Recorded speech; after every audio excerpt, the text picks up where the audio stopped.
Yo, what is up, everybody? Welcome back to another chapter of Pax. Second chapter. Yay. This is becoming a daily thing, so get ready for another beautiful, willing chapter. By the way, thank you for all the support on the last video. Holy guacamole. I am so happy about that progress. Okay, so I'm going to keep on doing this daily, as well as survival games, so yeah. Let's get straight on with this. Get your popcorn, get your candy, and your hot chocolate, because this is probably going to be a short chapter. Alright. Chapter 2. So there were lots of them. Peter heard how stupid it sounded, but he couldn't help repeating it. Lots. He plowed his fingers through the heap of plastic soldiers in the battered cookie tin, identical except for their poses, standing, kneeling, and prone, with all with rifles pressed hard to their olive green cheeks. I always thought he just had the one. No. I was always stepping on them. He must have had hundreds, a whole army of them. The grandfather laughed at his own accidental joke, but Peter didn't. He turned his head and looked intently out the window, as if he had just caught sight of something in the darkening backyard. He raised a hand to draw his knuckles up his jawline, exactly the way his father's rasped his beard stubble, and wiped surreptitiously as the tears that had brimmed. I know, my reading is absolutely horrible, okay? What kind of baby cried about something like this? And why was he crying at all? Anyway, he was 12 and he hadn't cried for years. Not even when he fractured his thumb barehanding Josh our hand's potfly that had hurt a lot. But he'd only cursed through the pain waiting with the coach for x-rays. Man up. But today, twice, Peter lifted a soldier from the tin and drifted back to the day he'd found one, just like it in his father's desk. What's this, he asked, holding it up. Peter's father had reached over and taken it, his face softening. Huh, been a long time. That was my favorite toy when I was a kid. Can I have it? His dad had tossed the soldier back. Sure. Peter had set it up on the windowsill beside his bed, pointing the little plastic rifle out in a satisfying show of defense. But within the hour, Pax had swiped it, which made Peter laugh, just like him. Pax had to have it. Peter dropped the toy back into the tin and was about to snap the lid back on when he noticed the edge of a yellowed photo sticking up from the mound of soldiers. He tugged it free. His dad, at maybe 10 or 11, with one arm draped around the dog, looked like part collie, part 100 other things. Looked like a good dog. The kind you would tell your own son about. I never knew Dad had a dog, he said, passing the photo to his grandfather. That's Duke, dumbest creature ever born, always underfoot. The old man looked more closely at the picture, and then over at Peter, as if seeing something for the first time. You got the same black hair as your dad. He rubbed at the fringe of gray fuzz bending the top of his head. I had it too, way back. And look, he was scrawny then too.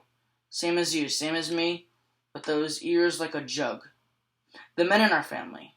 I guess our apples don't fall far from the tree, eh? No, sir. Peter forced a small smile. But it didn't hold up. Underfoot.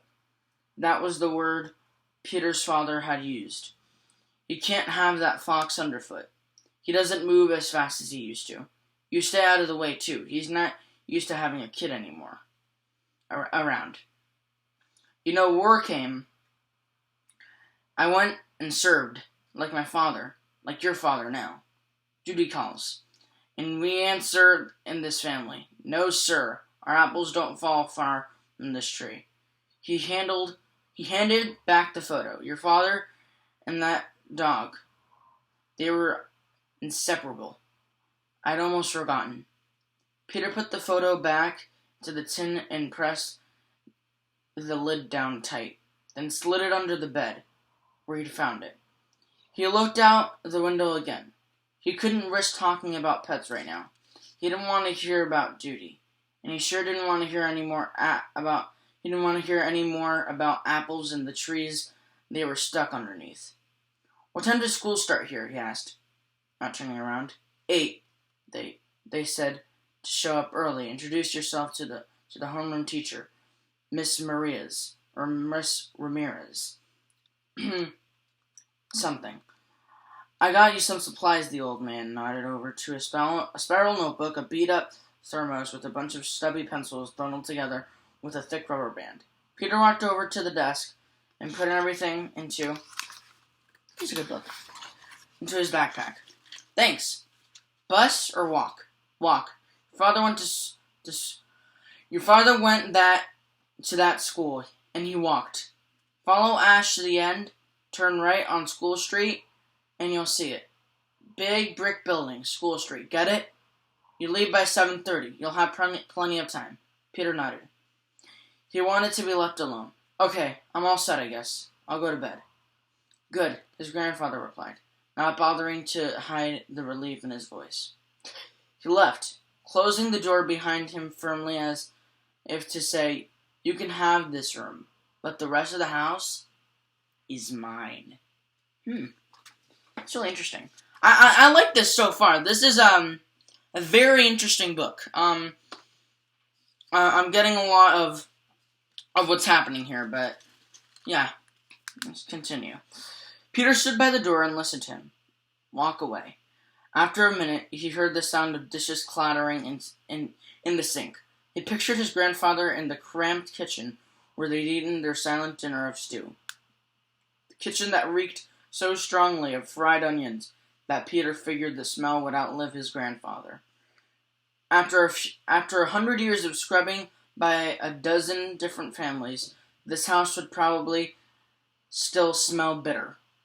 Peter heard his grandfather shuffle back along the hall to his bedroom, and then the low spark as the television caught. The volume turned down, an agitated news commenter barely audible. Only then did he toe off his sneakers and lie down on the narrow bed. 6 months, maybe more, of living here with his grandfather, who always seemed on the verge of blowing up. What's he always so mad about, anyway? Peter had asked his father once, years ago. Everything. Life, his father answered. He got worse after your grandmother died. Ooh, okay. Still. After his own mother had died. Peter had watched his father anxiously. At first, there had just been a frightening silence.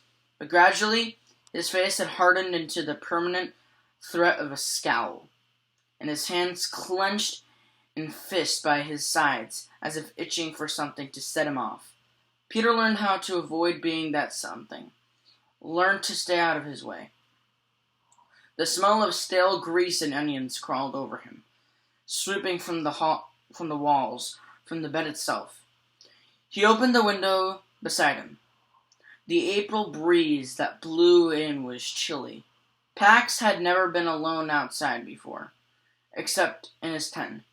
Peter tried to extinguish the last sight he'd had of his fox, but he probably hadn't followed their car for long. But the image of him flopping down on the gravel soldier, confused, was worse. It's a good thing that Peter cares about Pax, even if Pax is gone. Oh my god, how long is this chapter?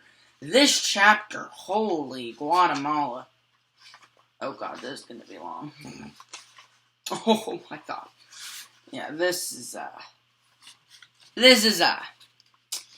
to get you This is a little checkpoint just to get you guys set. This is... So we're on the 14th page, and it's going to end at the 23rd. So we still got 9 pages to go. Peter's anxiety began to stir.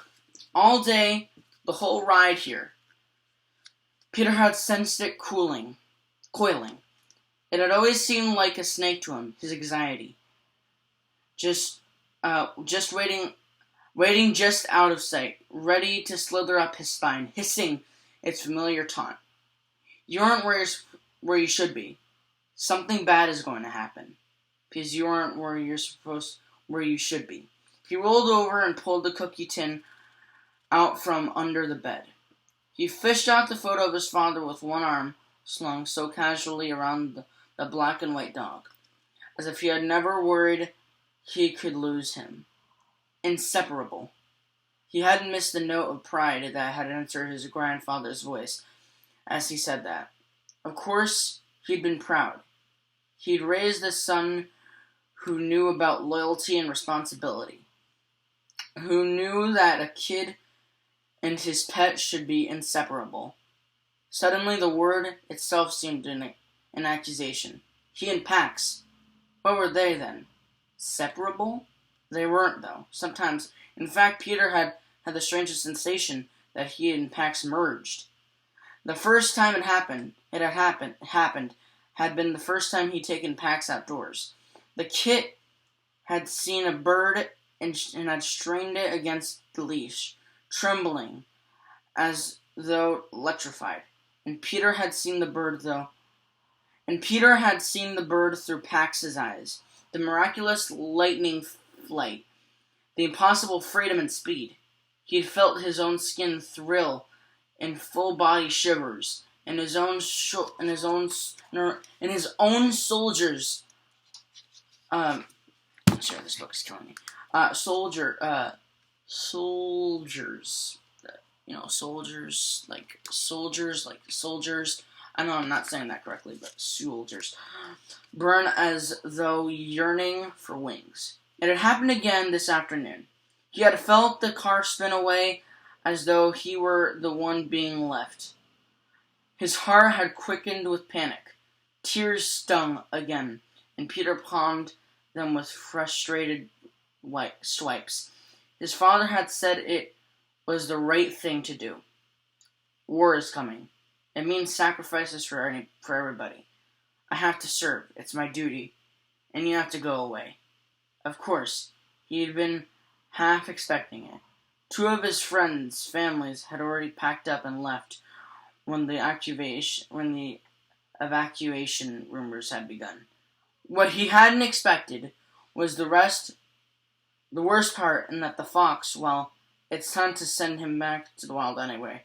A coyote howled then, so nearby that it made Peter jump.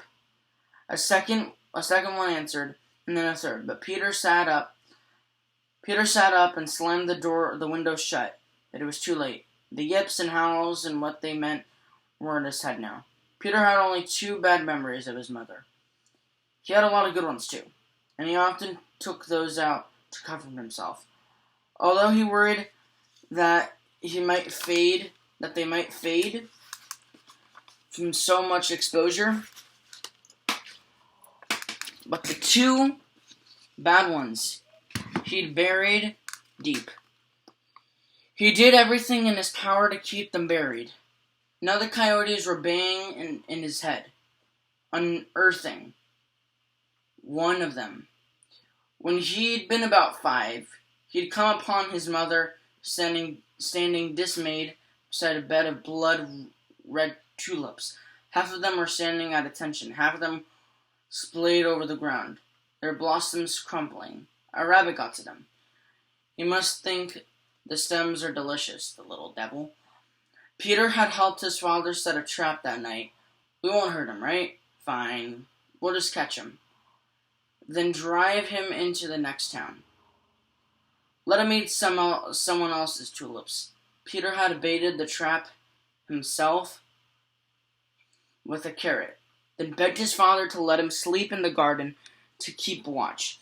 His father had said no, but helped him set an alarm clock so he'd be the first to awaken.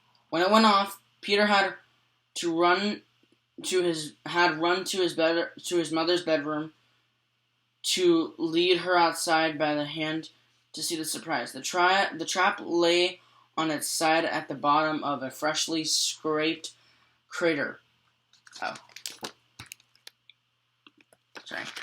Crater, at least 5 feet across. Inside was a baby rabbit, dead. There wasn't a single mark on its little body, but the cage was scratched and dented, and the ground all around clawed to rubble. Coyotes, his father said, joining them. They must have scared it to death trying to get in, and none of us even woke up. Peter's mother had opened the trap and lifted out the lifeless form. She held it to her cheek. They were just tulips. Only a few tulips. Peter found the carrot, one end nibbled off, and threw it as far away as he could. And his mother had placed the rabbit's body in his cupped palms and gone to get a shovel. With a single finger, Peter had traced its ears, unfurling like ferns from its face and its paws, miraculously tiny in the soft fur of... I'm sorry, this is a long chapter. Its neck, slick with his mother's tears. When she returned, his mother had touched his face, which burned with shame. It's okay, you didn't know. But it wasn't okay. For a long time afterward, when Peter closed his eyes, he'd seen coyotes.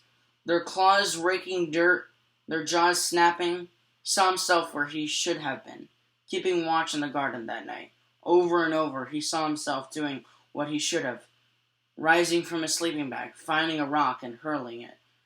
He saw the coyotes fleeing back into the darkness, and he saw himself opening the trap to set the rabbit free. And with that memory, the anxiety snake struck, so hard that it stunned Peter's breath out of him. He hadn't killed the rabbit, and he wasn't where he should be now. He gasped to fill his lungs and sat bolt upright. He tore the photo in half, and then in half again, and pitched the pieces under the bed. Leaving Pax hadn't been the right thing to do. He jumped to his feet. He already lost a lot of time. He fished some cargoes, a long-sleeved camouflage t-shirt, and a fleecy sweatshirt from his suitcase, and then an extra set of underwear and socks. He stuffed everything into his backpack except the sweatshirt, which he tied around his waist. Jackknife in his jeans pocket. Wallet, he debated for a moment between his hiking boots and sneakers and decided on the boots. Although he didn't put them on, he looked around the room, hoping to find a flashlight or anything resembling camping equipment. The room had been his father's when he'd been a boy, but aside from a few books on a shelf, it was clear his grandfather had cleaned all his things out. The cookie tin had seemed to surprise him, an oversight. Peter bumped his fingers over the spines of the books. An atlas. He pulled it down, amazed at his luck, and flipped through it until he came to the map that showed the route he and his father had traveled. "You'll only be 300 miles away." His father had tried to bridge the silence of the drive a couple of times. "I get a day off, I'll come." Peter had known that it would never happen. They didn't give days off in war. Besides, it wasn't his father. He already knew he was already missing. And then he saw something he hadn't realized. The highway snaked around a long range of foothills. If he cut straight across those instead of following the highway, he could save a lot of time, plus reduce the risk of being caught. He started to rip out the page, then realized he couldn't leave his grandfather such an oblivious clue. Instead, he studied the map for a long moment and replaced the atlas on the shelf. 300 miles. It looked like he could shave off 100 off of them by taking the shortcut. So, say around 200. If he could walk at least 30 miles a day, he could make it in a week or less. They left Pax at the head of the access road that led to the ruins of an old rope mill. Peter had insisted on this road because hardly anyone ever used it. Pax didn't know about traffic, and because there were woods and fields all around, he'd go back and find Pax there, waiting, in 7 days. He wouldn't let himself think about what might happen to tame a fox in those 7 days. No, Pax would be waiting at the side of the road, right where they'd left him. He'd be hungry, for sure, and probably scared, but he'd be okay. Peter would take him home. They would stay there. Just let someone try to make him leave this time. That was the right thing to do. He and Pax, inseparable. He glanced around the room again, resisting the urge to just run. He couldn't afford to miss anything. The bed. He pulled the blanket off, rumpled the sheets, and punched the pillow until it looked slept on. From his suitcase, he took out the picture of his mother he'd kept on his bureau, the one taken on her last birthday, holding up the kite Peter had made for her, and smiling as if she'd never had a better present in her life, and slid it into his backpack. Next, he pulled out the things of hers that he'd kept hidden in his bottom drawer at home. Her gardening gloves, still smuggled with one last soil she'd ever lifted. A box of her favorite tea, which had long ago lost his peppermint scent. The thick candy cane strip knee socks she wore in the winter. He touched them all, wishing he could take everything back home where it belonged, and then choose the smallest of the items, a gold bracelet with an Amalek's phoenix charm she'd worn every day, and tucked it into the middle of his backpack with the photo. Peter surveyed the room a last time. He eyed his baseball and glove, and then crossed to the burro and stuffed them into the backpack. They didn't weigh much, and he'd want them when he was back home. Besides, he just felt better when he had them. He eased the door open and crept to the kitchen. This is a good book. Dang. Remember to tell me how you guys are liking it or not. This is just the last 2 pages. He set the backpack on the oak table, and in the dim light from above the stove, he began to pack supplies. A box of raisins, a sleeve of crackers, and a half-empty jar of peanut butter. Pax would come out of any hiding spot for peanut butter. From the refrigerator, he took a bunch of string cheese sticks and 2 oranges. He filled the thermos with water, and then hunted through drawers until he found matches, which he wrapped in tinfoil. Under the sink, he scored 2 lucky finds: a roll of duct tape and a box of heavy-duty garbage bags. A tarp would have been better, but he took the 2 bags with gratitude and zipped the bag. Finally, he took a sheet of paper from the pad beside the phone and began a note. "Dear Grandfather." Peter looked at the words for a moment, as if they were foreign language, and then crumpled the paper up and started a new note. "I left early. Wanted to get a good start on school. See you tonight." He stared at that page a while too, wondering if it sounded as guilty as he felt. At last he added, "Thanks for everything, Peter." Placed the note under the salt shaker and slipped out. On the brick wall, he shrugged on his sweatshirt and crouched to lace his boots. He straightened up and soldiered his backpack. Then he took a moment to look around. The house behind him looked smaller than it had when he'd arrived, as if it were already receding into the past. Across the street, clouds scudded along the horizon, and half-moon suddenly emerged, brightening the road ahead. Dang. Well, anyways, I hope you guys enjoyed the second chapter of Pax. Again, this is an awesome book. If you guys are enjoying it, remember, just tell me if you are, and we'll see what we can do. But until tomorrow, this is Sean Alexander Garzone, and I hope you guys enjoyed PAX. See ya!